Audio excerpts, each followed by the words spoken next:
This Velar is a very different kind of Range Rover. It's the most road-biased yet. It's more about style than tackling muddy mountains.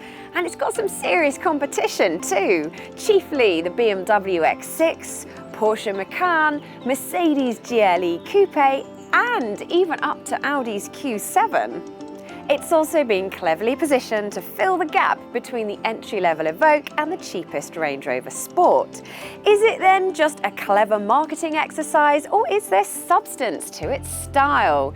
In this review, we'll tell you what it's like to drive, how much you can fit inside it, and which version is best.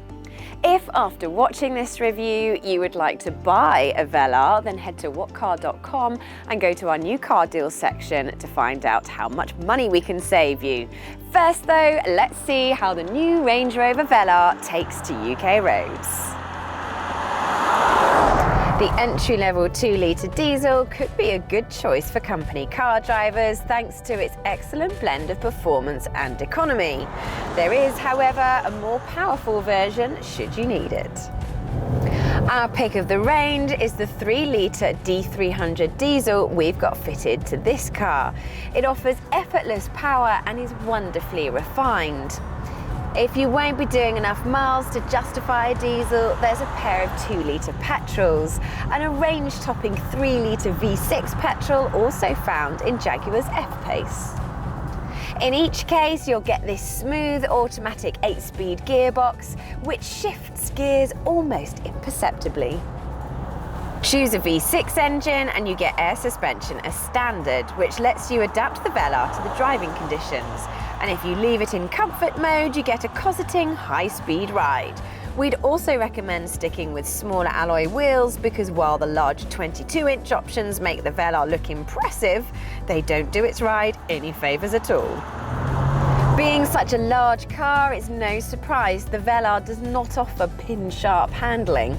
That said, it's still possible to drive it relatively quickly thanks to the immense amount of grip. But if you really want a sporty SUV, then a Porsche Macan or Audi SQ5 will definitely put a larger smile on your face.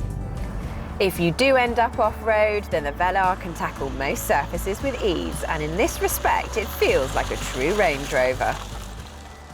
It's easy to get comfortable in the Range Rover Velar thanks to these electrically adjustable seats and also steering wheel, which is electrically adjusting as well. However, you only get adjustable lumbar support on high-end versions, which is a little disappointing. When it comes to screens, there's loads of them. If you go for SE models and above, you get this 12.3-inch screen to replace the traditional analog dials, which is quite similar to Audi's virtual cockpit. Now, as well as the traditional infotainment touchscreen, you'll also get this second screen to control the air conditioning and various off-road driving modes. It's visually very good, but can be a little slow to respond. In terms of material quality, everything you can see looks brilliant, but start delving a little deeper and there's a few hard, scratchy plastics. Overall though, interior impressions are excellent. The Velar is a big car, so it's unsurprising there's plenty of space up front, even for taller people. And there is an abundance of places to store your everyday items, including large door bins, a cup holder here operated with this Land Rover badge, which is quite neat. Cup holder here, another little cubby there, the armrest splits to ensure that people in the front are super comfortable, and a decent sized glove box. Anyone sitting in these rear seats is unlikely to complain about headroom, even if you've gone for the panoramic roof. The same, however, cannot be said for legroom. I'm only 5'4½". However, if there was a 6-footer there and another 6-foot passenger behind, then it does get to be a little bit of a squeeze. And it's the same with sitting 3 side by side. The lump in the floor here is not as bad as some rivals, but it is still there, so it can be a little uncomfortable. On a plus point though, behind the armrest, we've got some USB ports so you can charge your mobile phone, and the seats on this model are, if I can reach the button, electrically adjustable for reclining. The Velar's boot is sizable, but you can fit more in a BMW X6 or Audi Q7. There are various options to make the most out of the space, and if you'd like to turn your Velar into a fan, you can do so by dropping the rear seats. Avoid the petrol-powered Velar models and you'll find running costs aren't too painful, especially given the size of the car. And residual values are likely to be strong, so when it comes to resale time, you should get a good chunk of your money back.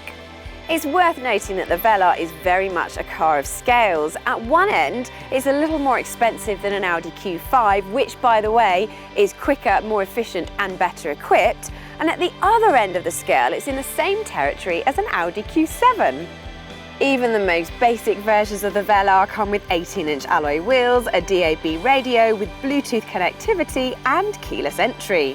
But we'd upgrade to an S-Car, which gets you larger alloys, sat-nav, a rear-view camera and a powered tailgate.